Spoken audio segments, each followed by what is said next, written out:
सिद्धेभ्यः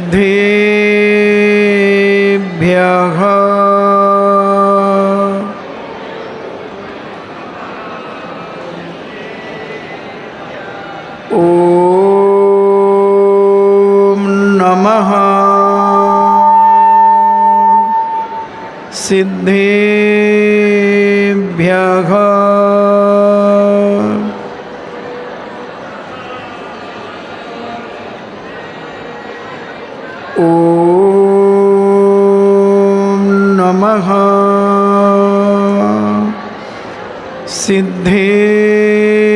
सिद्धेभ्यः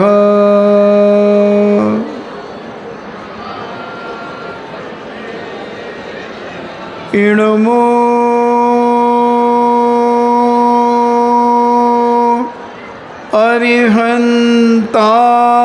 अरिहन्ताणं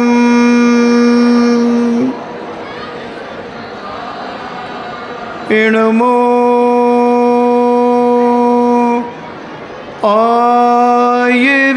आयर्याणं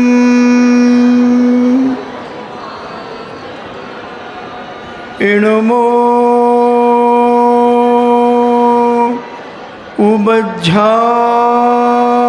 उबज्झायाणं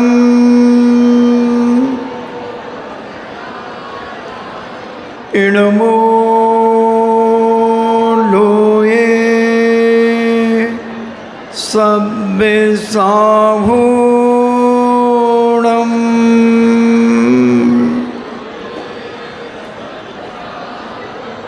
पंच परमेष्टि भगवान की अहिंसामयी बीतराग विश्व धर्म की देवादिदेव 1008 आदि ब्रह्मा आदिस्वर श्री आदिनाथ भगवान की देवादिदेव 1008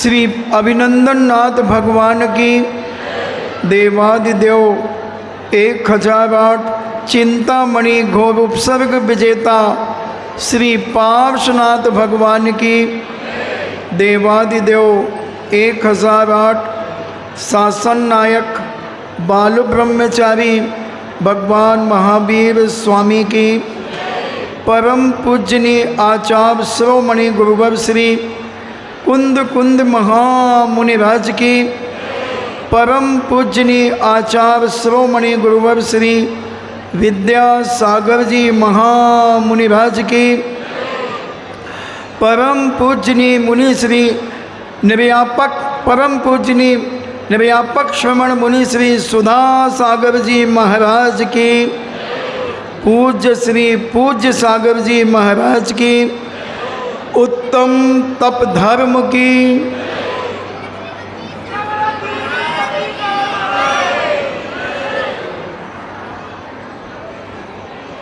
आज उत्तम तप का दिन बहुत सिस्टमेटिक ढंग से ये 10 लाख क्षण पर्व हमारे चल रहे हैं। ये महिलाएं क्या कर रही हैं? ओए ए क्या हो रहा है? ये घर है तुम्हारा? उठो वहाँ से, उठो, चलो उठो, उठो वहाँ से। धर्म करने आते हो कि तमाशा करने आते हो?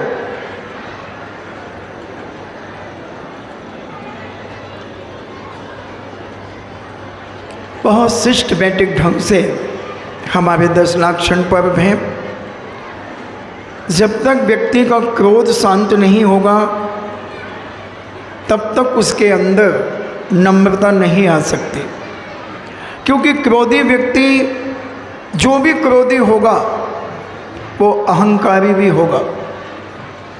वो अपने आप को कुछ समझने का प्रयास करता है, और अहंकारी व्यक्ति जब होगा तो वो छली कपटी मायावी होगी। और जब छली कपटी और मायावी होगा तो वह लालची भी होगा, कंजूस भी होगा, तृष्णा भी होगी। हर चीज़ में वह ये देखेगा इसमें फ़ायदा कितना है, बचत कितनी है, मेरे लिए कितना मिलेगा। दूसरा मरे तो 3 बार मरे, मगर मुझे क्या फ़ायदा होगा। और जब तक ये 4 चीज़ें तुम्हारे अंदर रहेंगी तब तक तुम सत्य के स्वरूप को समझ नहीं सकते। एक कुआं था और उस कुएं में जो भी उस कुएं का पानी पीता वह मरण को प्राप्त हो जाता। बड़ी चर्चा हो गई सारे नगर में, लोग बड़े चिंतित हो गए कि ऐसे लोग मरते रहेंगे तो हमारे नगर की, हमारे गांव की सारी आबादी खत्म हो जाएगी, सारे लोग समाप्त हो जाएंगे। फिर किसी से पूछा कि इस कुएं का पानी पहले भी ऐसा था? बोले नहीं, हमारे बाप दादाओं के समय तो इस कुएं का पानी बहुत मीठा था, बहुत अच्छा था, जो पीता था आरोग्यवर्धक होता। बोले अब क्या बात हो गई? बोले एक बार 4 कुत्ते लड़ते लड़ते इस कुएं में गिर गए थे। अच्छा, तो फिर वो निकाले कि नहीं निकाले? बोले आज तक नहीं निकाले। आज तक नहीं निकाले। बोले फिर? बोले वो सड़ गए, वो तो उसी में, उनकी बोटी बोटी गल गई उसी में, जहर फैल गया पूरे पानी में। क्या किया जाए? किसी संत के पास चलते हैं। और संत के पास गए और कहा कि महाराज हमारे कुएं का पानी पवित्र करा दो, हमारे कुएं का पानी मीठा करा दो, बहुत विकृत हो गया है, विषाक्त हो गया है, और जो भी व्यक्ति ने पानी पिया है वो मरण को प्राप्त हो गया है। संत ने पूछा ऐसे कैसे हुआ? क्या उसमें झिर नहीं है? बोले झिर तो है। फिर बोले बात क्या है? बोले हमारे कुछ लोग कहते हैं कि इसमें 4 कुत्ते लड़ते लड़ते मर गए थे, इसमें गिर गए थे और वो मरण को प्राप्त हो गए थे। संत ने कहा ऐसा करो, वो 4 कुत्तों को निकालो, सारा पानी साफ करो, खाली करो, और उसके बाद एक मोटी टाट फट्टी से पूरे कुएं को रगड़ दो और फिर झिर चालू हो जाएंगी, नया शुद्ध पानी आ जाएगा। और लो मेरे कमंडल का पानी ले जाओ और एक पात्र में लेकर के उसमें डाल देना, 9 बार महामंत्र पढ़ के, 9 बार नमोकार महामंत्र पढ़ के इसे डाल देना। पानी बहुत स्वच्छ पवित्र आरोग्यवर्धक हो जाएगा। गांव के लोग थे, सोचते हैं कुएं का पानी खाली कराने में मोटर लगाना पड़ेगी, कुएं का पानी खाली होगा, मोटर लगेगी, पैसा लगेगा। अपन तो ऐसा करते हैं, ये साधु ने जो पात्र में पानी दिया है इसी को डाल देते हैं। साधु के कमंडल के पानी को डाल दिया गया और जब किसी ने पानी खींचा, मगर किसी की हिम्मत नहीं कि उस पानी को मैं पी लूं। सबके मन में एक भय था कि कहीं मैं मर ना जाऊं, मर ना जाऊं। और किसी ने पानी नहीं पिया, मगर पानी बदबू मार रहा था, बहुत बदबू दे रहा था पानी। संत के पास गए, बोले महाराज अभी उसमें सुगंधी नहीं फूटी है, अभी स्वच्छता और पवित्रता उस पानी में नहीं आई है, निर्मलता नहीं आई है। साधु ने कहा जैसा मैंने कहा था वैसा तुमने किया था? बोले नहीं वो तो नहीं किया। तो साधु ने कहा कि बेटा भगवान महावीर स्वामी भी उतर के आ जाएंगे अगर इस पृथ्वी के ऊपर, तुम्हारे कुएं की पाट पर वो बैठ जाएंगे तो भी कुएं का पानी 3 काल में शुद्ध होने वाला नहीं, 3 काल में शुद्ध होने वाला नहीं। वो कुत्ते इतने खतरनाक हैं, इतने खतरनाक हैं। पहला कुत्ता है क्रोध, जिसका नाम है बुलडॉग, बुलडॉग नाम है उस कुत्ते का। दूसरा कुत्ता है, क्या क्या नाम है कुत्तों के, जो भी हो बड़े खतरनाक हैं वो कुत्ते। तुम्हारे आत्मा रूपी कुएं में 4 कुत्ते पड़े हुए हैं, एक क्रोध रूपी कुत्ता, एक मान रूपी कुत्ता, एक माया रूपी कुत्ता, एक लोभ रूपी कुत्ता। तुम सत्य धर्म समझने आए हो, तुम संयम की बात करने आए हो, तुम तप करने की बात आए हो। जब तक ये 4 कुत्ते तुम्हारे अंदर से नहीं निकलेंगे बंधुओं, तब तक तुम संयम और तप और सत्य को समझ नहीं सकते। पहले अपने अंदर बैठी हुई कसायों का समन करने का प्रयास करो, उन कसायों को समझने का प्रयास करो। हम छोटी छोटी बातों में कितनी कसायों में उतर जाते हैं, एक दूसरे को हम गाली गलौज बकना चालू कर देते हैं। अपना स्वार्थ जहाँ सिद्ध करना होता है वहाँ हम गाली 2 सुन भी लेते हैं, और अपना काम सिद्ध करने के लिए हम उसके पैर भी पड़ लेते हैं। ये माया से भरा हुआ व्यक्ति कि अपने जीवन में इस सत्य धर्म को पा पाएगा, इस संयम को पा पाएगा, तप को कर सकेगा। उसके व्रत उपवास भी एक लंघन के समान होंगे। जैसे जेल में एक भूखा व्यक्ति रहता है, उसे भोजन नहीं दिया जाता, उसका वो उपवास नहीं कहलाता, वो लंघन कहलाती है, मजबूरी कहलाती है। तो हमें जो जैनाचार्यों ने जो क्रम अनादिकाल से रखा, क्रोध, सबसे पहले क्रोध है। जहाँ जहाँ क्रोध है वहाँ बोध नहीं, और जहाँ बोध नहीं वहाँ कोई शोध नहीं, और जब शोध नहीं तो किसी प्रकार का तो तुम्हारे पास कुछ नहीं बंधु। आज तुम्हारे चेहरे से कैसा क्रोध झलकता है, अहंकार झलकता है। और क्रोधी व्यक्ति नियम से अहंकारी होगा, वो अपनी बात चलाने के लिए पूरी ताकत लगा देगा। मायावी होगा, भड़काने में लोगों को पूरी ताकत लगाएगा। मायावी व्यक्ति बहुत खतरनाक होता है, बहुत मीठा बोलता है, बहुत मीठा बोलता है। तिरछी टोपी, मधुर वाणी, बेईमान की यही निशानी। भले वो टोपी ना लगाए, उससे कोई फर्क नहीं पड़ता, मगर उसकी बात से पता लग जाते हैं कि ये कितना मायावी है। अपना उल्लू सीधा करता है, अपना काम बनता, भाड़ में जाए जनता। ये मायाचारियों का सिद्धांत होता है, ये अहंकारियों का सिद्धांत होता है, ये क्रोधी मानी व्यक्तियों का सिद्धांत होता है। इसलिए जैनाचार्यों ने 10 लाक्षण पर्व में बहुत व्यवस्थित क्रम रखा। वैसे कहीं कहीं चौथे धर्म में सत्य धर्म आता है, पूजा की किताबों में सत्य धर्म की बात कही जाती है चौथे दिन। मगर अपन समझने का प्रयास करें कि जब तक क्रोध जिसके अंदर रहेगा, क्या वो सत्य को समझ सकेगा? क्रोध में वो अपनी पत्नी को मारता है, अपनी माँ को मारता है, अपनी बेटी को मारता है, जो सामने आ जाए उसे मार देता है क्रोध में। आपने घरों में, पेपरों में हम रोज पढ़ते रहते हैं, आप भी पढ़ते हैं, आप टीवियाँ देखते हैं।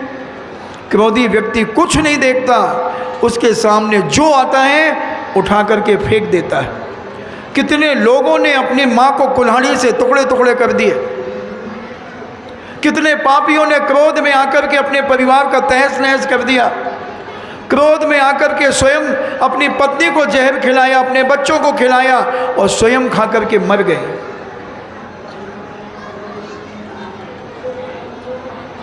पापी व्यक्तियों को कोई शर्म नहीं आती, पापी व्यक्ति कहाँ बैठा है उसे कोई लाज नहीं आती, वो अपने पाप में सदा लिप्त रहना चाहता है, हमेशा पाप में लिप्त रहना चाहता है, अहंकार में फूला नहीं समाता।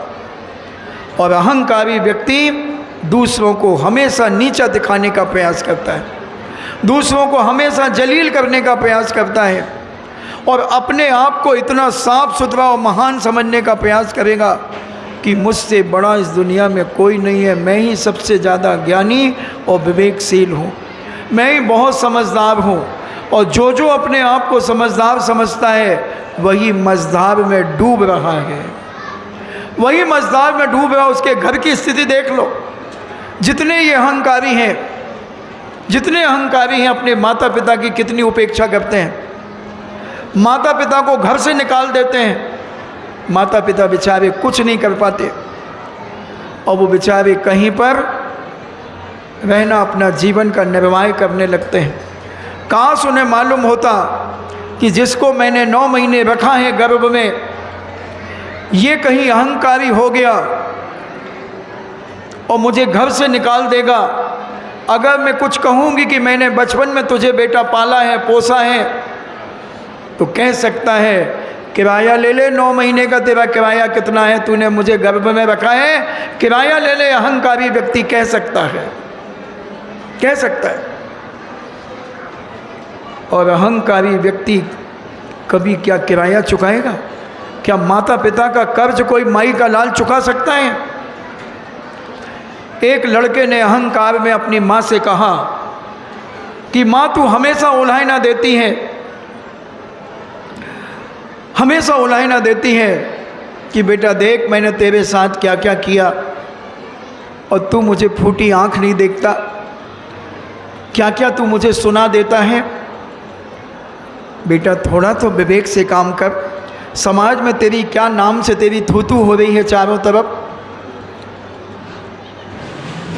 वो कहता है माँ ज़्यादा होशियार मत बन, मैं सब समझता हूँ, तू अपना उल्लू सीधा करना चाहती है। माँ कहती है नहीं बेटा, मुझे बहुत लाज आती है जब मैं घर से निकलती हूँ और लोग तेरा नाम लेकर के कहते हैं देखो ये उसकी माँ जा रही है, बेचारी अकेली पड़ी है, अकेली रहती है। बोले माँ मैं तेरा सारा कर्ज चुकाना चाहता हूँ, बोल तेरा कर्ज क्या है, तूने कितना मेरे साथ उपकार किया, आज मैं सारा उपकार चुकाना चाहता हूँ। अहंकारी कहता है। माँ कहती है बेटा माता पिता का कर्ज दुनिया का कोई बेटा नहीं चुका सकता। माँ तू सुन ले, मेरे पास बहुत पैसा आ गया है, मेरे पास बहुत पैसा है, तू जो कहेगी मैं करने को तैयार हूँ, बोल क्या चाहिए तुझे। माँ कहती मुझे कुछ नहीं चाहिए, बस आज एक रात तू मेरे साथ शयन कर ले बेटा, मेरे कमरे में आज तू एक रात को आकर के सो जा। अगर एक रात तू सो करके सुबह उठ करके तू चला जा, मैं बहुत प्रसन्न हो जाऊंगी और अपने आप को सौ धन्यवाद दूंगी अपने आप को कि मैंने ऐसा सपूत पैदा किया। एक बार सो जा। कितने बजे आ जाऊं? 9 बजे आ जा। लड़का 9 बजे आ गया, माँ भी लेट गई, बेटा भी बाजू में लेट गया और उसने देखा कि बेटे की नींद लगने वाली है। उसने कहा बेटा बेटा एक गिलास पानी दे दे। वो उठा और एक गिलास पानी ला कर के दिया। माँ ने पिया थोड़ा सा और फिर कहा बेटा वहाँ रख दे, रख दिया। फिर 1-1.5 घंटे के बाद फिर कहती है बेटा बेटा मुझे पानी दे दे, मुझे बहुत जोरों से प्यास लगा। अरे अब अभी तो तुम्हें पानी दिया था, तुम्हें चैन नहीं है, रात को भी तुम्हें चैन नहीं है। बेटा दे दे, गुस्सा मत हो, पानी दे दे। उसने 1 गिलास पानी दिया। माँ ने थोड़ा सा पिया और इस तरीके से उस गिलास को किया कि बिस्तर गीले हो गए। गिलास दिया, हाँ बेटा ये बिस्तर गीला हो गया, दूसरा बिस्तर बिछा दे। अभी तुम्हें अकल नहीं है, तुमने पानी गिरा दिया, बिस्तर भी गीला कर दिया, सो जाओ उसी पर। बेटा सर्दी का समय है, शीत लग जाएगी मेरे को। अरे मर जाओ तुम, दिमाग खराब नहीं करो मेरा। पानी गिरा दिया, बिस्तर गीला हो गया, पानी पिला दो, यही कर दो, ये कोई तरीका है? 2 बजे रात को माँ ने फिर कहा बेटा लाइट गोल हो गई है, ट्रांसफार्मर शायद भ्रष्ट हो गया है, मुझे हाथ पकड़ कर के बाथरूम तक ले चल। चली जा, रोज ही तो जाती है। बेटा ले चल, रोज जाती है, चली जा चुपचाप। माँ को ना बाथरूम जाना था, माँ को ना प्यास लगी थी, माँ तो ये देख रही थी कि तू मेरे 9 महीने का कर्ज चुकाएगा, तू मेरे उपकारों का कर्ज चुकाएगा। अहंकारी कहीं का। मैंने कितने बार तूने बिस्तर गीला किया है और कितने बार मैंने तेरा बिस्तर बदला है, और मैं गीले में सोई हूँ, तुझे सूखे में सुलाया है। मैं सूखे में तुझे सूखे में सुलाया, और तूने एक रात में तेरी ये स्थिति बन गई। इतना चिल्लाया, इतना कुपित हुआ, हट जा यहाँ से। तू क्या माता पिता का कर्ज चुकाएगा? सड़ सड़ के मरेगा। ये माँ की दुआ बद्दुआ नहीं निकल रही, तेरी हरकतों के कारण ये उसकी हाय श्वास निकल रही है। माता पिता कभी अपने बच्चों को बद्दुआ नहीं देते, मगर जब वो कष्ट में होते हैं, जब उन्हें वेदना होती है, तब उनकी हाय श्वास तेरे जीवन को बर्बाद कर देती है। अहंकारी व्यक्ति दुनिया में कोई इज्जत नहीं पाता।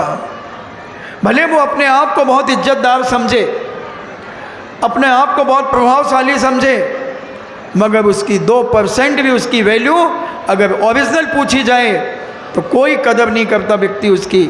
न उसके परिवार के लोग कदर करते हैं, न उसके मोहल्ले पड़ोस के लोग कदर करते हैं, और न समाज में उसकी कदर होती है, न उसके मित्र यार उसकी कदर करते हैं। बस वो तो इसलिए कौन मुंह लगे, कौन बहस करे, इसलिए हाँ में यहाँ मिला करके अपना समय बचा लेते हैं।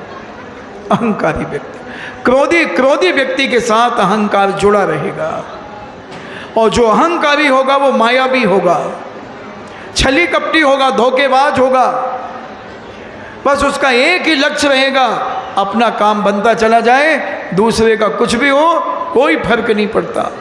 और बड़ी मीठी मीठी बातें देकर अपना काम सिद्ध करेगा, अपना काम सिद्ध करता चला जाएगा। ऐसे मायावी व्यक्ति अपने जीवन में कभी मानसिक सुखी नहीं हो पाते। ये ऊपर से सुखी का मुखौड़ा लगा करके तो घूमते हैं कि मैं बहुत सुखी हूँ, मैं बहुत खुश हूँ, बहुत आनंद में हूँ। इनका मुखौड़ा बदलता रहता है, एक क्षण में मुखौड़ा बदल जाता है। जैसे वो छोटे छोटे बच्चे होते हैं ना, दशहरा में, होली में कहीं भी शेर का मुंह लगा लेते हैं, कभी गधे का मुंह लगा लेते हैं, कभी बंदर का मुंह लगा लेते हैं। तो ऐसे ही वो अपने लिए कई मुखौड़े रखता है। कौन सा मुखौड़ा लेकर के मुझे कहाँ जाना है, ये विवेक उसके पास होता है। मायावी व्यक्ति बहुत खतरनाक होता है बंधु, बहुत खतरनाक होता है। मुँह में राम, बगल में छुरी रख करके जीवन जीता है।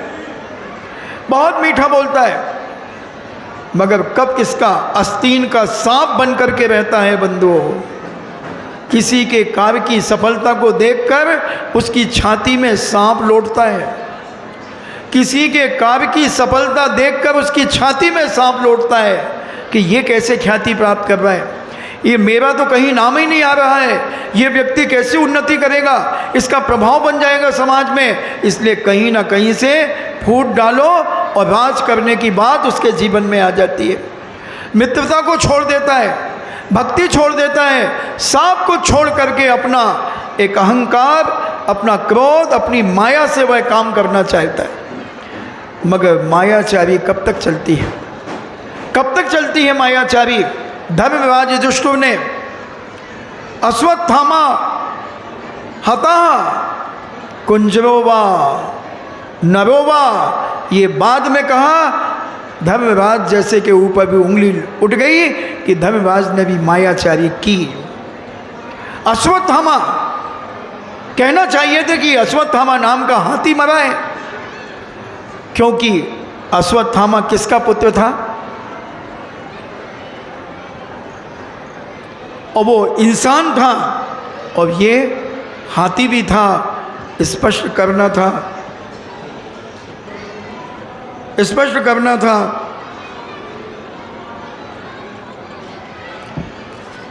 तो ये अनेक अनेक प्रकार से अपना तरीका व्यक्ति करता है, छल कपट करके व्यक्ति अपना कार्य सिद्ध करता चला जाता है। ऐसा व्यक्ति कभी शुद्ध नहीं हो सकता, शौच धर्म उसकी आत्मा में नहीं आ सकता। वो तो लोभी होगा, मायावी व्यक्ति लोभी होगा। ऐसा लोभी होगा जैसे उसने बर्तन के बच्चों को बर्तन के बच्चों को अपने पास रखता गया। और जब दूसरा लोभी, जब सेब को सवा सेब मिला, जब पता चला कि लोभ कितना खतरनाक होता है, कितना खतरनाक होता है लोभ, और वह लोभ के कारण घुट घुट करके अपने जीवन में मरण को प्राप्त हो जाता है। इसलिए जैनाचार्यों ने कहा कि जब तक तुम्हारे अंदर क्षमा भाव नहीं आएगा, जब तक तुम्हारे अंदर नम्रता नहीं आएगी, जब तक तुम्हारे अंदर सरलता नहीं आएगी, तब तक तुम शुचिता को प्राप्त नहीं हो सकते, तब तक तुम पवित्र नहीं हो सकते। और जब तक पवित्र नहीं हो सकते, तब तक तुम सत्य के स्वरूप को क्या, सत्य की गंध भी नहीं ले सकते। सत्य का तुम्हारे जीवन में कोई प्रभाव नहीं होगा। जब तक ये चार कसाएं नहीं हटेंगी, तुम क्या सत्य समझोगे, क्या तुम सत्य को जानोगे। इसलिए ये क्रम क्रोध मान माया लोभ का हनन करने वाले चार धर्म कहें, क्षमा, मार्दव, आर्जव और फिर शौच, शुद्धता, पवित्रता, स्वच्छता, फिर इसके बाद आता है सत्य। सत्य, जब तुम सत्य तुम्हारे अंदर प्रकट होगा तो जितना असंयम है, जितनी झूठी चीज़ें हैं, जितनी बुरी चीज़ें हैं, वो सब तुम अपने जीवन में छटनी करना शुरू कर दोगे, उन्हें निकालना शुरू कर दोगे। और इतनी छटनियाँ करते करते तुम सत्य को जब पाने लगोगे तो तुम्हारे अंदर भाव आएगा कि मैंने बहुत पाप कर लिया, सब कुछ कर लिया, अब मैं संयम को धारण करना चाहता हूँ, अब मैं अपने आप को संकुचित करना चाहता हूँ, बाहर के वातावरण से अपने आप को दूर रखना चाहता हूँ। और अपने जीवन में अब हम सत्य के साथ संयम ग्रहण करेंगे, अपने जीवन में हर चीज़ की मर्यादा बनाएंगे, हर चीज़ की सीमा बनाएंगे, चाहे वो खाने की हो, पीने की हो, देखने की हो, उठने की हो, बैठने की हो, चलने फिरने की हो, पहनने की हो, ओढ़ने की हो, हर क्रिया, सुबह से लेकर शाम तक की हर क्रिया में हमारा एक संयमित कार्य होगा। सब चीज़ों में हम संयम धारण करेंगे, बोलने में भी हम संयम धारण करेंगे, देखने में भी हम संयम धारण करेंगे, हर चीज़ में हम संयम करेंगे। ये भी हम देखेंगे कि हमारे बोलने से कहीं कोई विवाद तो खड़ा नहीं हो जाएगा, हमारे बोलने से कहीं कोई उपद्रव तो नहीं हो जाएगा। अगर ये विवेक अगर जीवन में रख ले आदमी, तो आज 90% विवाद खत्म हो जाए, 90% विवाद खत्म हो जाए। छोटी छोटी बातों में हम क्या बोल जाते हैं जिसका कोई सर पैर नहीं होता, और बोल करके हम अपने आप को बहुत अच्छा मानते हैं, हम तो बहुत सुना करके आ गए, मगर उसके पीछे क्या षड्यंत्र रच जाता है, और वो पूरा लोगों को झेलना पड़ता है, समाज के लोगों को झेलना पड़ता है, या किसी व्यक्ति को झेलना पड़ता है। इसलिए बोलने के पहले तौलो फिर बोलो। एक मैंने बहुत पहले एक घटना सुनाई थी कि एक लकड़हारा लकड़ी काट करके अपनी आजीविका चलाया करता था, और उसी जंगल में एक शेर के पैर में एक बहुत बड़ा मोटा लोहे का कीला घुस गया और वो पक गया। शेर बहुत दुखी हो गया, बहुत परेशान हो गया। जब शेर से चलना, शिकार खेलना आदि सब बंद हो गया, तो वह अपनी गुफा के पास बैठ गया। उसने सोचा कि सर एक लकड़हारा रोज आता है, आज लकड़हारे से मैं कहूँगा कि मेरे पैर का ये कीला निकाल दे। पूरा सूजन थी उसके पंजे में। लकड़हारा ने देखा कि शेर बैठा है, लकड़हारा पीछे लौटने लगा। आपको शिक्षा लेना है, ये मत कहना कि महाराज जी शेर भी बोलता है क्या। हाँ बोलता है, संगी पंचेंद्रिय है, शेर की भाषा शेर ही समझता है, मगर करुणा और वेदना से जो व्यक्ति भरा होता है उसकी आँखों की भी एक भाषा होती है, उन आँखों से भी समझा जा सकता है। और जब सिंह ने उसे दूसरे हाथ से यूं करके बुलाया और अपना हाथ ऐसा दिखाया, वह लकड़हारा सोचता है कि शेर को बहुत तकलीफ है। वो पहले डरा, शेर ने अपनी आंखें खोल करके बंद कर ली और फिर खोल करके फिर बंद कर ली कि तू चिंता मत कर, मैं बहुत नम्रता और सरलता से भरा हुआ हूँ, मैंने सारे छल कपट और धोखा देना बंद कर दिया है। बस तू मेरे हाथ को ठीक कर दे। लकड़हारा थोड़ा सा पास में गया, अब उसने वो पंजा दिखाया तो उसने देखा कि मवास भरा हुआ है और कील लगी हुई है। लकड़हारे के पास एक संसी थी, संडासी जो भी, उसने पकड़ करके खींच दिया और पीप और खून का फव्वारा छूट गया। मगर शेर हंसने लगा, शेर हंसने लगा। और उसके बाद उसने और दबाया, सारी मवाद निकाल दी। शेर ने उसे चाटना शुरू किया, क्योंकि उनकी जिह्वा में, उनके लाला रस में एक बहुत बड़ा पावर होता है कि वो अपने घाव को अपनी जिह्वा से चाट करके उसे ठीक कर लेते हैं। उसने चाट करके ठीक कर लिया। 2-4 दिन में उसका हाथ पुनः पावरफुल हो गया। उसने कहा लकड़हारे से कि तुम एक गट्ठा रोज ले जाते हो दोस्त, तुम मेरे बहुत बड़े उपकारी हो। तुमने मेरी ज़िंदगी में इतना बड़ा उपकार कर दिया, क्योंकि मेरे हाथ में इतनी तकलीफ़ थी, मैं शिकार नहीं कर पा रहा था, मैं अपना जीवन भोजन नहीं प्राप्त कर पा रहा था, मैं मर जाता, भूखा तड़प तड़प के मर जाता। मगर आज तुमने जो मेरा उपकार किया, मैं ज़िंदगी में कभी तुम्हारा उपकार नहीं भूलूंगा। अब तुम एक काम करो, तुम लकड़ियाँ काटो, गट्ठा बांधो और मेरी पीठ पर शाम को जब संध्या कालीन हो जाए तो मेरी पीठ पर 8-10 गट्ठे लाद दिया करो और मैं उछलता हुआ तुम्हारे मकान के पिछवाड़े पर पटक करके आ जाया करूँगा और तुम उन्हें बेचकर खूब अमीर बनना।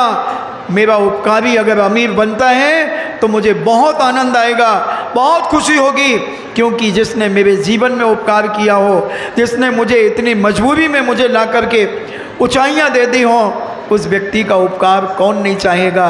जो छली धोखेबाज होगा उसे जलन होगी, उसके मन में ईर्ष्या जागेगी और सज्जन के अंदर तो एक ही भाव आएगा कि इसका उपकार, इसने उपकार किया है, ये खूब फले फूले। और सिंह ने, शेर ने खूब गट्ठे अपनी पीठ पर लाद लाद करके उसके यहाँ पटकना शुरू कर दिए और कुछ ही 8-10 महीने में वो लकड़हारा संपन्न होने लगा। क्योंकि पहले एक लकड़ी का गट्ठा बेचता था, मान लो 50 रुपये का बिकता होगा, और उसमें 10-15 गट्ठे रोज़ पटकना चालू कर दिए, 700-800 रुपये मिलने लगे। जहाँ 1500 रुपये महीने मिलते हो वहाँ 800 रुपये रोज़ मिलने लगे। तो फिर वहाँ का कहना ही क्या होगा, 24,000 रुपये उसकी विशेषता हो गई। एक दिन सिंह ने लकड़हारे से कहा, मित्र अगर कोई काम हो तो बताना। बोले भैया अब मुझे अपनी बिटिया की शादी करना है। अच्छा तो तेरी बिटिया यानी मेरी बिटिया कब करेगा? बोले बस 15 दिन के बाद बिटिया की शादी है। अच्छा आ, और गुफा के अंदर शेर गया और एक मुट्ठा भर करके लाया हीरे मोती जवाहरात के आभूषण, और कब झोली, उसकी झोली में डाल दिए। खूब खुशी से अपनी बेटी की शादी कर। लकड़हारे ने कहा भैया तुम्हें भी आना है शादी में? बोले मैं कैसे आऊँगा, अगर मैं आऊँगा तो तुम्हारी सारी शादी में बाराती डर करके भग जाएंगे, चिल्लाएंगे, चीखेंगे, सेब सेब सेब। मैं नहीं आऊँगा, मेरा बहुत बहुत आशीर्वाद बिटिया को, और तुम खूब अच्छे से कार्य करो। उसने कहा मैं शादी मना कर दूंगा अगर तुम नहीं आओगे तो। अरे ऐसे नहीं करो भाई, ऐसा नहीं होता है। मगर वो कहता आपको तो आना ही पड़ेगा, आना ही पड़ेगा। शेर ने कहा अच्छा चलो मैं रात को अंधेरे में आऊँगा और तुम्हारे मकान के पीछे खड़ा हो जाऊँगा और वहाँ से सारी आवाज़ अपने कानों से सुनूंगा, विदाई का भी दृश्य अपनी कानों से सुनूंगा, आँखों से देखूंगा छुप करके, और जैसे ही मुझे आहट मिलेगी मैं छुप जाऊंगा और बहुत अच्छे से मैं तुम्हारी घर की शादी को देखूंगा, मड़वा भी देखूंगा, सब कुछ देखूंगा, मगर किसी को कानों कान खबर नहीं होगी, क्योंकि मैं अपने उपकारी के जीवन में कभी अपकार नहीं करूंगा। जिसने मुझे इतना बड़ा उपकार किया हो मैं उसके साथ कभी धोखा नहीं करूंगा। और शेर ने कहा ठीक है मैं आऊँगा। और सिंह शादी का समय जब आ गया, संधि काल हो गई और अंधेरा, मकान के पीछे बिल्कुल अंधेरा था, वहाँ शेर आकर के खड़ा हो गया। शहनाई बज रही थी, बड़ी मधुर मांगलिक शहनाई। शेर अपने कानों से सुन करके और सिर हिला रहा था, मस्ती मज़ा ले रहा था, शहनाई का मज़ा ले रहा था। शहनाई बजती जा रही थी, उसे आनंद आ रहा था। वो कभी दो पैर उठाता था, कभी सिर हिलाता था, कभी पूँछ को लंबी करता था, कभी पूँछ को मोड़ता था, कभी पूँछ हिलाता था और बड़ा आनंद में अपना जीवन जी रहा था। उसी समय लकड़हारन और लखनहारन की ननद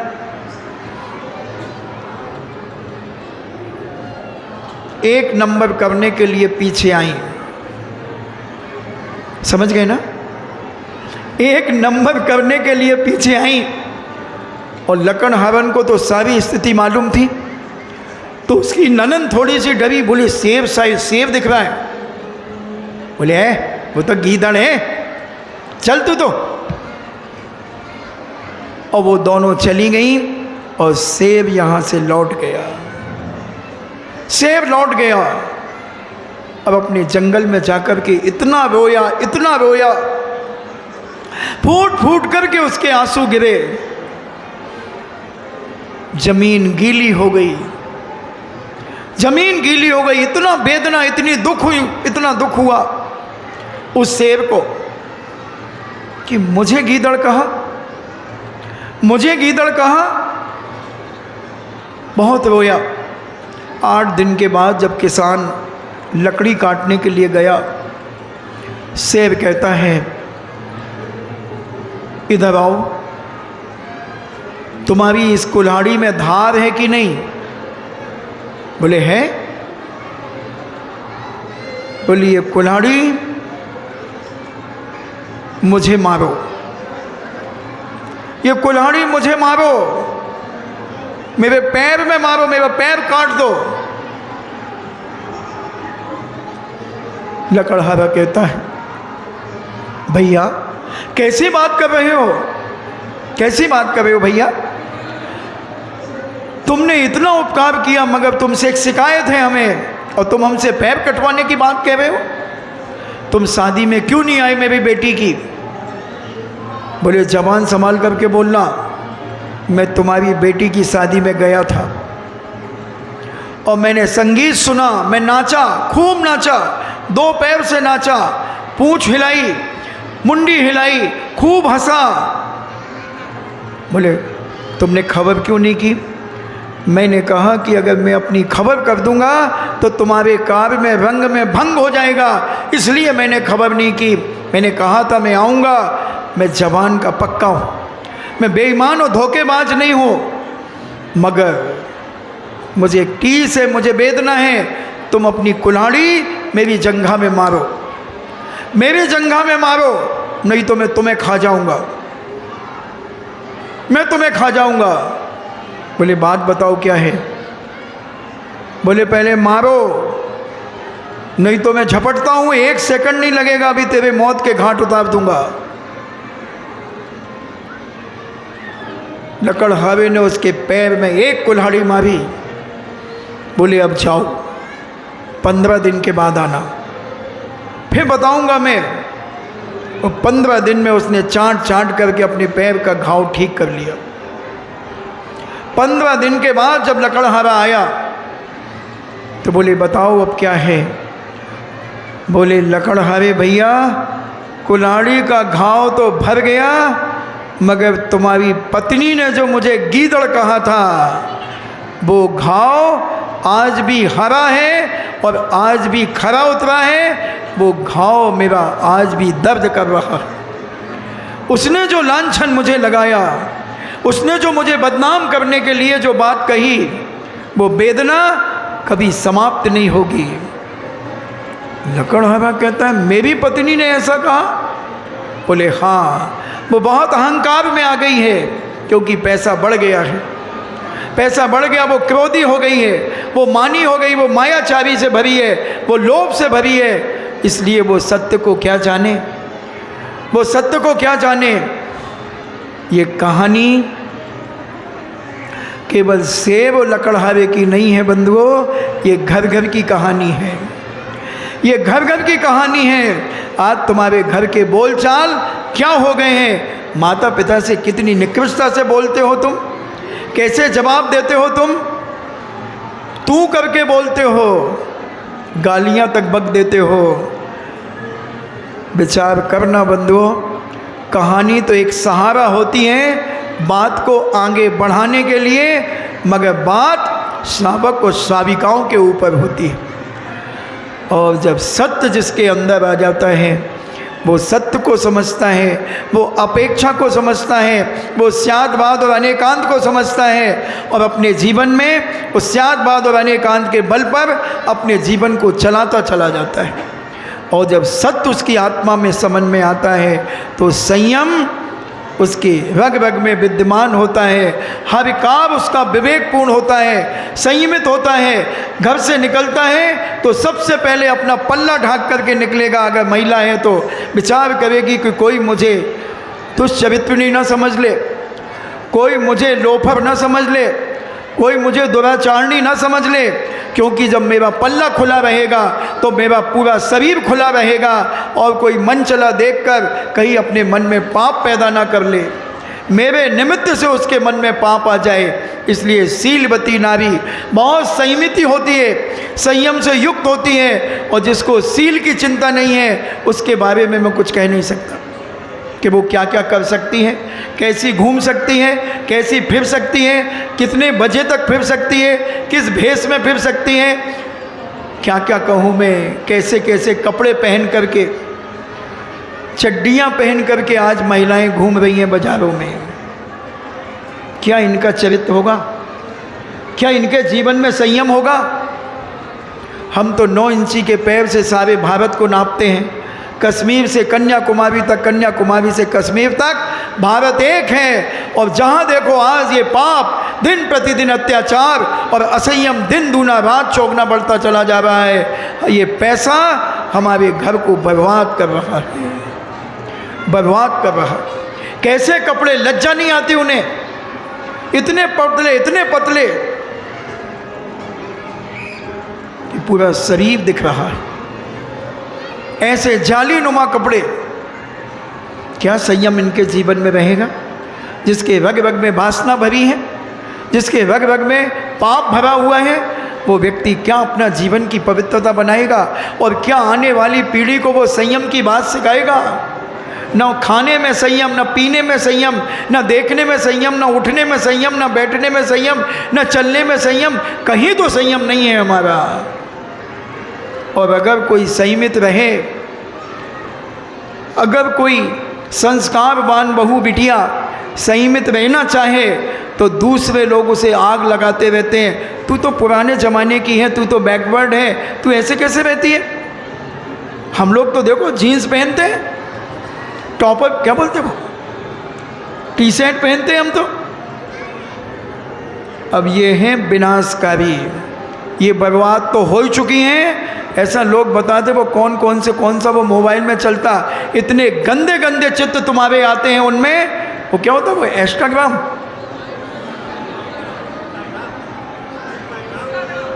है इंस्टा, हाँ जो भी हो, लोग बताते हैं महाराज जी अपने यहाँ के लोगों के ऐसे ऐसे चित्र आते हैं कि हम लोगों को शर्म आ जाती है। क्या करोगे तुम अपनी ज़िंदगी में? क्या संयम पालोगे? और ऐसा व्यक्ति मर करके कहाँ जाएगा? जो चीज़ें छुप के होती हैं वो खुल करके कर रहे हो और मोबाइलों पर डाल रहे हो। अरे पापी, तुम्हें पाप करना था अपने पति और पत्नी के साथ दुनिया के कर्म करते, मगर दूसरे पुरुषों को क्यों दिखाना चाहते हो कि हमने ये पाप किया है, हमने ये हुड़दंग की है, हमने वहाँ बियर पी है, हमने वहाँ सिगरेट पी है, हमने वहाँ पाप किया है? ये बताने की कोई बात है? विचार करना, पति पत्नी तुम कुछ भी करो मगर ओपन करके, फोटोएं दिखा करके, और दूसरे का व्यभिचार अगर कोई देखता है तो उससे बड़ा पापी दुनिया में कोई नहीं होगा। और जो व्यभिचार के फोटो गंदे, व्यभिचार के बहुत सारे भेद हैं बंधुओं, बहुत सारे भेद हैं। कुशील के बहुत सारे भेद हैं। कोई कुशील को केवल गलत संबंध अकेला मत समझ लेना, बहुत सारे भेद हैं कुशील के। कभी समय आएगा तो मैं बताऊंगा। हमें समझना है कि आज हम कितने गिर चुके हैं और हम संयम की बात कर रहे हैं। हम दूसरों के ऊपर उंगली उठाने का प्रयास कर रहे हैं। हम अपने घर को तो देख लें, दूसरे के घर के पत्थर फेंकने के पहले अपने घर को देख ले। तेरा घर कांच का बना है, संभाल के रखना। एक छोटे से पत्थर से सारा कांच चकनाचूर हो जाएगा। उसका मकान तो पत्थर का बना है। अपने मकान को देख ले, अपने बच्चों को देख ले। तेरे बच्चे क्या हरकत कर रहे हैं आज पढ़ने के नाम पर, क्या क्या उनकी फ़ोटोएँ आ रही हैं आज मोबाइलों पर, किन किन के साथ उनकी फ़ोटो और कैसी वेशभूषा। तुम क्या संयम करोगे? घर में आकर बच्चा अपने आप को इतना दूध का धुला समझता है और वो माता पिता सोचते मेरी बेटी मेरा बच्चा बहुत संयमित है, उसका कोई गलत काम नहीं है। और जब वो फ़ोटो दिखती हैं और उन्हें अगर दिखा दी जाए तो शायद हार्ट अटैक हो जाए, तुम्हारा बैम हेमेज हो जाए। इसलिए इसके साथ ऐसी फोटो तुम सोच भी नहीं सकते। ऐसे गंदे कपड़ों के साथ में तुम्हारी बेटियां इंदौर में, भोपाल में, दिल्ली में, बम्बई में, जहाँ जहाँ क्या क्या कर्म नहीं कर रही हैं, उनके फोटो देखो जरा। संयम की बात करने आए हो, संयम का धर्म सुनने आए हो। पहले वो 4 कसाई निकालो, 4 कसाई निकालकर सत्य को समझो, फिर संयम को जानने का प्रयास करो। और आज कौन सा दिन है? उत्तम तप है। आज तपना है, आज तपना है। और जो नहीं तपेगा वो खपेगा और खप करके मरेगा और मर करके सड़ेगा और सड़ करके दुर्गतियों में पड़ेगा। तप शास्त्रों में बहुत 12 प्रकार के तप कहे। अनशन, उनोदर, व्यक्ति परिसंख्यान, रस परित्याग, विविक्त संयसन, काय क्लेश, ये 12 तप हैं। प्रायश्चित, विनय, वैयाव्य, स्वाध्याय, विसर्ग और ध्यान, ये अंतरंग तप हैं। इन तपों को हम तुम्हें बता कर के क्या करेंगे? तप तो वही तप सकता है जो संयमी हो। तप तो वही कर सकता है जो सत्य को समझता हो। तप वही कर सकता है जो शुचिता को प्राप्त हो। तप वही कर सकता है जो सरलता से भरा हो। तप वही कर सकता है जो नम्रता से युक्त हो। तप वही कर सकता है जो क्षमा से युक्त हो। पूछो अपने इस बेईमान मन से, पूछो अपने इंद्रिय लोलुपी मन से कि तुम क्या अपने जीवन में कर रहे हो, क्या कर रहे हो तुम अपने जीवन में? क्या तप तपोगे? क्या तप तपोगे? अब मैं तुम्हें कल से एक ऐसा तप दे रहा हूँ, सभी लोगों को ऐसा तप प्रदान करना चाहता हूँ कि तुम अपने जीवन में कुछ सच्चा पुण्य कमाने का प्रयास करो।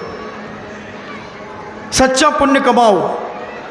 अभी तक तुमने बहुत छल कपट के साथ धर्म किया है, मायाचारी और अहंकार के साथ धर्म किया है। और अब मैं चाहता हूँ कि तुम्हारे घर की कलह को मैं कैसे शांत करूँ, कैसे शांत करूँ, तुम्हारे वातावरण को, अशुद्ध वातावरण को मैं कैसे शुद्ध करूँ। उसके लिए मैंने एक प्रतियोगिता सोची है। और जब ये प्रतियोगिता शुरू हो जाती है जिस नगर में, हर घर में जहाँ वो प्रतियोगिता चलती है उस घर में बड़ी शांति रहती है। जब हमने केकड़ी के अंदर ये प्रतियोगिता कराई मुनि श्री के 21वें दीक्षा दिवस पर, वहाँ के लोग तत्वाव सूत का नाम ही नहीं जानते थे कि ये तत्वाव सूत क्या होता है। और पूरे नगर में एक ही चर्चा का विषय था, क्यों भाई कितना हो गया, क्यों भाई कितना हो गया, क्यों भाई कितना हो गया। जो देखो वही उसी में लगा था।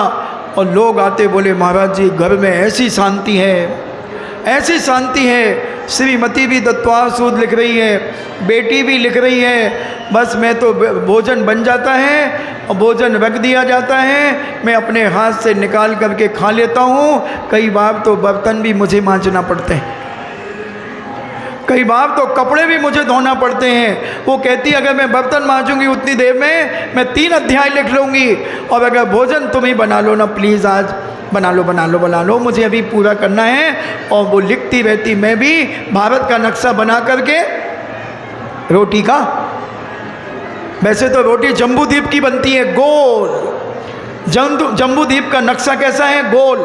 और भारत का नक्शा कैसा है? तो बेचारे पुरुष क्या जाने, वो तो जम्बू द्वीप का नक्शा न बनाकर भारत का नक्शा बना करके आधी कच्ची जली कैसे भी खा पी करके चले जाते हैं, और हम अपने हाथ से खिचड़ी मिचड़ी बनाकर खा पी करके जय सिया राम कर लेते हैं और लगे रहते हैं। बड़ा अलौकिक, बहुत अलौकिक कार्य है बंधुओं, बहुत अलौकिक है। और वह दृश्य मैंने अपनी सगी आंखों से कई बार देखा। घर का वातावरण बदल जाता है, घर में शांति छा जाती है। हमने बताया था यहीं के कपूर चंद जी जैन हैं, जिनका बेटा गुना में अनुराग डॉक्टर हैं। वो दादाजी उस समय शायद 75 साल के थे। उन्होंने तत्वावसूत जब लिखा, उनकी 250 पौने 300 शुगर रहती थी, और तत्वावसूत लिखने के बाद उनकी 150 हो गई, और अभी भी 150 ही है। इतने चमत्कार हैं इसके, इतने चमत्कार हैं जिसका कोई हिसाब नहीं। मगर चाहिए शुद्धि, विशुद्धि चाहिए, संयम चाहिए। और ये बहुत बड़ा तप है। जब आप बैठ करके लिखोगे तो ये घुटनों के दर्द भी ठीक होते हैं। हजारों लोगों के घुटने के दर्द खत्म हो गए, कमर के दर्द खत्म हो गए, क्योंकि तत्वाव सूत्र एक वो सूत्र है बंधुओं, 357 सूत्र हैं। और ये 2000 साल पहले पूज्य उमा स्वामी महाराज ने इसका इतिहास, जब मैं पारितोषिक बांटूंगा तब इसका इतिहास बताऊंगा कि इसके ऊपर कितने ग्रंथ लिखे गए, कितनी टीकाएं उप टीकाएं लिखी गई, और कौन कौन आचार्यों ने कितने हजार श्लोक में इसकी टीका उप टीका लिखी। वो चर्चा अपन बाद में करेंगे। ये संस्कृत का सबसे पहला ग्रंथ जैन दर्शन का तत्वाव सूत्र, जिसमें 3 अनुयोगों का विषय है, कर्णानि योग, चरणानि योग, द्रव्यानि योग का विषय। ऐसा ये पवित्र ग्रंथ जो भी लिखना चाहे बहुत ईमानदारी से, छल कपट बेईमानी से मत करना।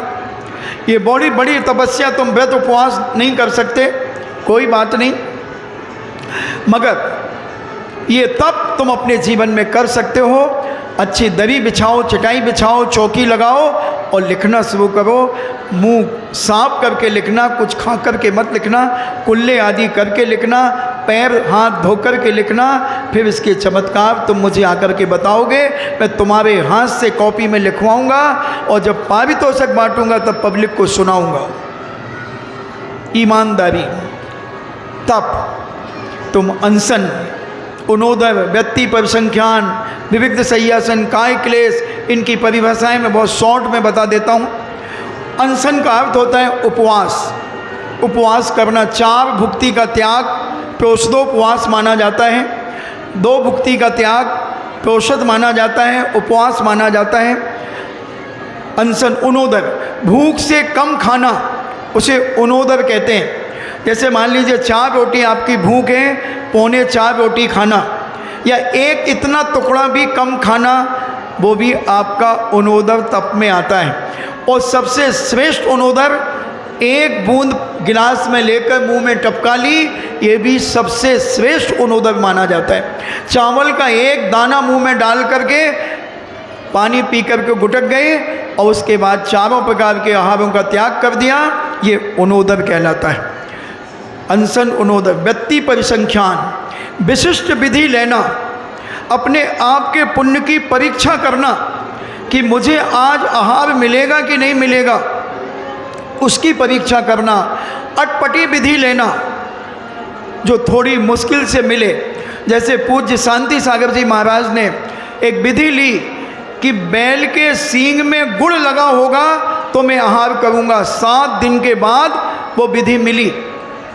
एक बार उन्होंने कहा कि जो घड़ी पहन करके मुझे पड़गाएगा उससे आहार लेंगे, और शांति सागर जी महाराज अंगूठी और घड़ी पहने वालों से आहार नहीं लेते थे।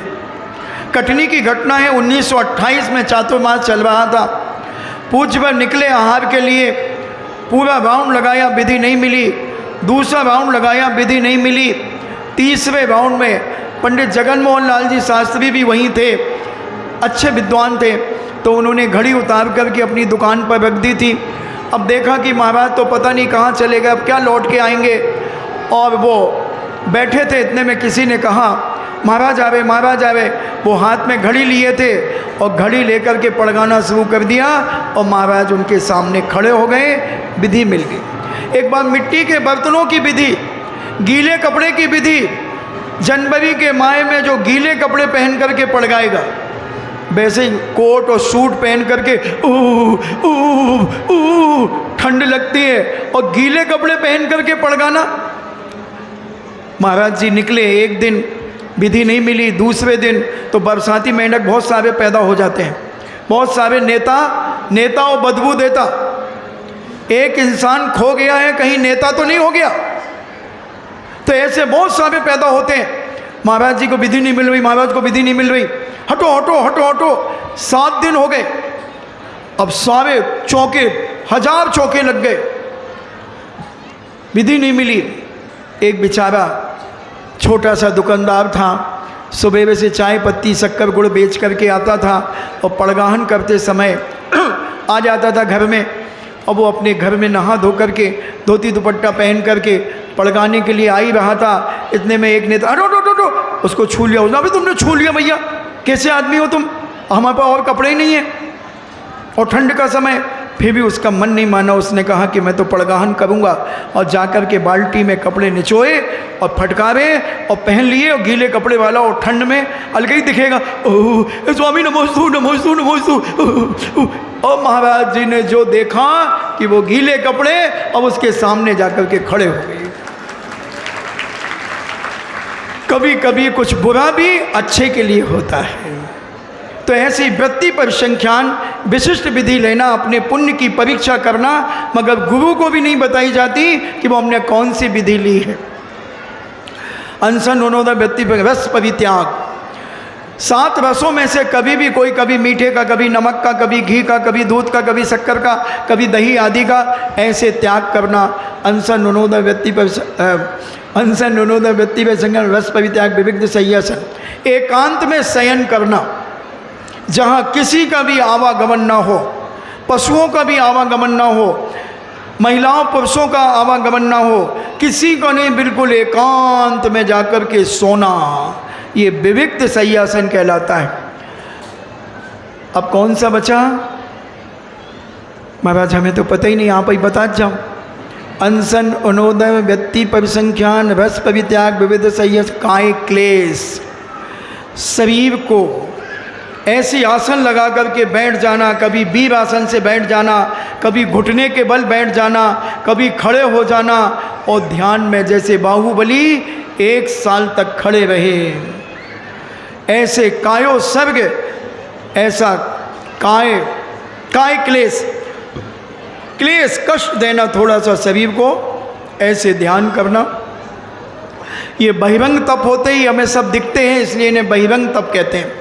फिर प्रायश्चित विनय, अपनी गलती का प्रायश्चित करना, ये भी एक तप है।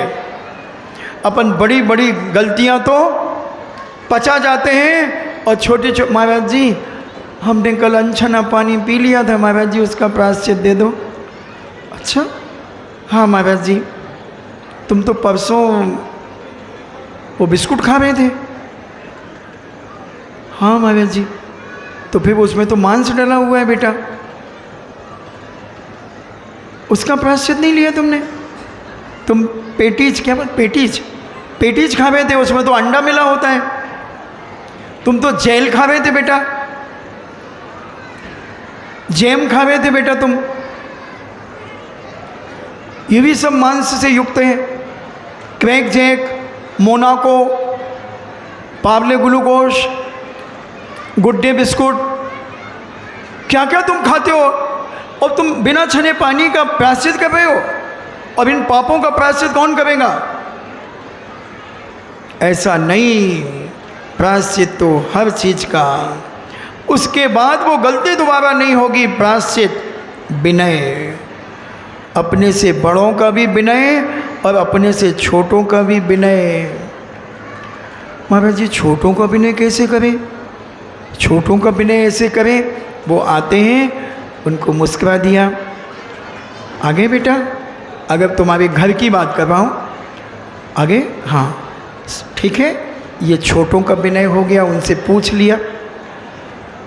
बड़ों का विनय, वो आए, खड़े हो जाओ, जय जिनेन कर लो, पैर छू लो, ये बड़ों का विनय हो गया। प्रायश्चित विनय, वैयावृत सेवा, हाथ पैर दबाना ही वैयावृत्ति नहीं है। अपने घर की हर व्यक्ति की, अगर आप मुखिया हैं, आप सक्षम हैं और आपके घर के लोग जो आपसे चाहते हैं अच्छे चीज़, अच्छे कार्य, उनकी पूर्ति करना, ये भी एक वैयावृत्ति है। गलत काम का समर्थन नहीं करना, गलत चीज़ ला करके मत देना। जो उसके जीवन में उपयोगी है, उसके बिना उसका जीवन में बाधा आएगी, वो बिल्कुल देना चाहिए, वो भी वैयावृत्ति है। औसत दान देना वैयावृत्ति है, उसकी पढ़ाई की टेबल बना करके देना वैयावृत्ति है। उसे लैपटॉप देना, क्योंकि पढ़ाई में अगर लैपटॉप लग रहा है तो लैपटॉप देना, कहने का मतलब कुर्सी देना। वैसे तो कुर्सी टेबल से पढ़ाई की नहीं जाती, पढ़ाई हमेशा ऐसी चौकी बना करके, बाजोटा कहते, क्या बोलते हैं इसको, बाजोटा, बाजोटा में, और नीचे चटाई बिछाकर या दरी बिछाकर पढ़ने वाला विद्यार्थी बहुत बुद्धिशाली होता है। क्योंकि टेबल कुर्सी में बैठने वाला, उसका बुद्धि का विनाश होता है, क्योंकि पैर लटका करके वो विद्या का अध्ययन क्या खाक करेगा। जब विनय ही नहीं उसका पढ़ने की, तो वो क्या पढ़ेगा। ये तो सारी पाश्चात्य संस्कृति की है कुर्सी टेबलें। पहले के लोगों ने अपने पिताजियों से पूछना, अपने दादा से जरूर पूछना, वो कहेंगे बेटा हम टाट फट्टी के ऊपर बैठते थे और स्लेट और बर्ता लेकर के लिखते थे और स्लेट पे कॉपी में रख कर के लिखते थे, तभी वो इतने बुद्धिशाली हैं। और तुमसे अगर पूछा जाए 2 2 महाराज जी कैलकुलेटर आता है, 2 + 2 = 4, तो हम कहेंगे हम तो हो गए बोर। तो ये सारा पाखंड, ये सारा विनय, बड़ों की विनय, उठ कर के खड़े हो जाना, पैर छूना, उन्हें कोई सामान चाहिए तो उनको ये नहीं कहना वो रखा उठा लो, नहीं, उठ कर के अपने हाथों से उन्हें देना, ये सब विनय के अंतर्गत आता है। प्रायश्चित विनय, वैयावृत स्वाध्याय, स्वाध्याय करना ये मुनियों के लिए है मूल रूप से। विसर्ग, ध्यान, ये सारे के सारे तप, अंतरंग तप हैं। हम अपने घरों में भी तपों को कर सकते हैं। आपका समय हो रहा है और फिर बताऊंगा, तो आपकी इंतज़ार की घड़ियां समाप्त होने वाली हैं। मात्र मात्र मात्र मात्र कितने घंटे बचे हैं आपको रजिस्टर मिलने को और सिलेबस मिलने के? मात्र मात्र कह दूं, कह दूं, कह दूं, 9 घंटे बचे। 9 घंटे 12 मिनट के बाद आपको सिलेबस मिलना और रजिस्टर मिलना चालू हो जाएंगे सुबह 6:12 से। क्योंकि हमने चौघड़िया देखा तो लाभ और अमृत योग है सुबह में, क्योंकि 6:11 पर सूर्योदय होगा और 6:12 पर आपको इसी बालकनी से, इस पेड़ के पीछे ऊपर से आपको लाभ और शुभ योग में, और दिन भर मिलेंगे, दिन भर मिलेंगे, मगर सुबह से 6:12 से चालू होंगे और जब तक आप 8-9 बजे तक जो भी बेचने वाले भाई जो भी होंगे वो आपको देंगे। मगर ध्यान रखना, डबल राइटिंग वाले के 11,000 रुपये पेनाल्टी है। अगर एक से अधिक लोगों ने उस रजिस्टर में लिख दिया तो 11,000 रुपये की पेनल्टी आपको लगेगी और समाज के सामने आपको खड़ा किया जाएगा कि इस व्यक्ति ने धर्म के साथ छल किया है। चिंता मत करो, 50 बार जब मैंने किशनगढ़ में लिखवाया था, 12 दिन में 50 बार लिख करके कॉपी जमा हुई थी मेरे पास। चिंता मत करना, 2 दिन में 12 बार उनकी ऐसी स्थिति बन गई। गुना के अंदर 2 दिन में 12.5 बार लिखा था पूरा करने के लिए। तो लिखने वाला चाहिए दमदार, तो भेड़ा पार। रजिस्टर बहुत सीमित है, सिलेबस बहुत सीमित है, रजिस्टर यहीं का मान्य होगा, बाजार का मान्य नहीं होगा। 100 किलोमीटर तक के एरिए के लोग इस प्रतियोगिता में भाग ले सकते हैं। रजिस्टर जमा कराने के लिए उन्हें स्वयं आना होगा, पारितोषिक लेने के लिए उन्हें स्वयं यहाँ आना होगा। पारितोषिक पूरा परिवार लेकर के संभाल ले तो बहुत बड़ी बात है।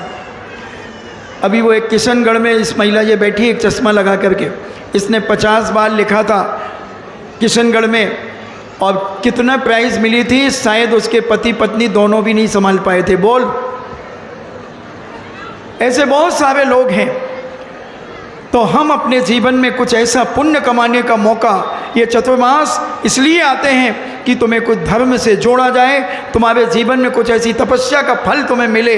तो ये तप बहुत बड़ा तप है, और जिसके जीवन में जो भी अच्छा कार्य हो इसके लिखने में, वो मुझे खुद आकर के लिखाएंगे। और आप इसकी तैयारी 6:12 पर आपको इस बालकनी से प्राप्त होंगे, और फिर शाम को पुनः यहाँ से भी मिल जाएंगे। तो आप अपनी तैयारी करें। उसमें सारे नोट्स लगे हुए हैं, पहले ही कवर के ऊपर नोट्स लगा हुआ है, आप बार बार पूछने मत आना। और जो संपर्क सूत्र हैं उनको भी परेशान मत करना, कम से कम ललितपुर वाले, भैया कहाँ से लिखने हैं भैया बताइए, तो तक हम भूल गए। इसलिए हमने उसमें नोट लगा दिया, ग्रंथराज तत्वार्थ सूत्र लेखन यहाँ से प्रारंभ करें। जहाँ ये लाइन लिखी है वहाँ से आपको लिखना है, पीछे लिखा है समाप्त, फिर उसको दोबारा ऐसा 40 बार वो सिलेबस आपको उतारना है। आपको 7 तारीख से 27 तारीख तक का समय आपको दिया जा रहा है। 50 बार जब लिखाया था तो 25 दिन दिए थे। पूज्य आचार्य श्री के 50वें दीक्षा दिवस पर 50 बार लिखाया था। और प्राइस तो जिनने देखी है उनसे पूछ लेना, अभी से कहीं लाला रसना टपकने लगे। और ये भी नोट लगाना, जिनने जहाँ जहाँ लिखा है पहले उन्हें लिखना पड़ेगा कि मैंने वहाँ लिखा है, वहाँ लिखा है, और कौन सा मेरा नंबर लगा था। सांत्वना मिला था, ए सांत्वना मिला, बी सांत्वना मिला, सी सांत्वना मिला, डी सांत्वना मिला, या फर्स्ट सेकंड आए, वो भी आप नोट लगाएंगे। और अपना नाम, पता, मोबाइल नंबर, रजिस्टर के पीछे एक स्लिप लगी हुई है, और कवर चढ़ाने की कोई ज़रूरत नहीं है। स्लिप के ऊपर आप अपना सारा नाम लिखेंगे, अंदर लिखा हुआ नाम मान्य नहीं होगा। बाहर, कवर के बाहर, रजिस्टर के बाहर जो कवर है उसके ऊपर एक स्लिप लगाई गई है 2x2 की, उसमें आप अपना सारा मोबाइल नंबर आदि सब लिखेंगे। और बहुत उत्साह के साथ लिखना, बड़ी विशुद्धि के साथ लिखना, फिर इसके चमत्कार देखना।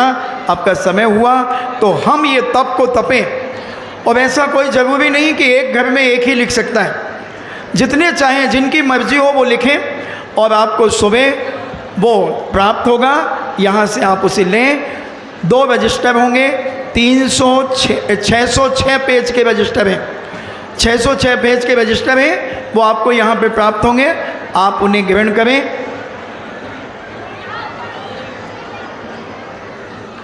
ये रोज रोज तुम लोग क्या करते हो?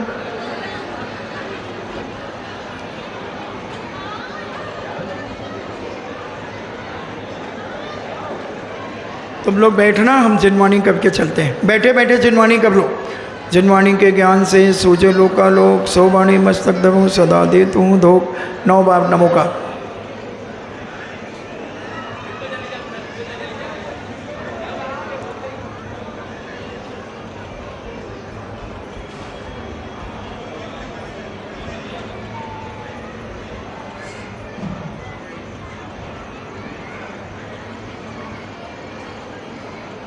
बिल्कुल शांतिपूर्वक बैठे हुए ना।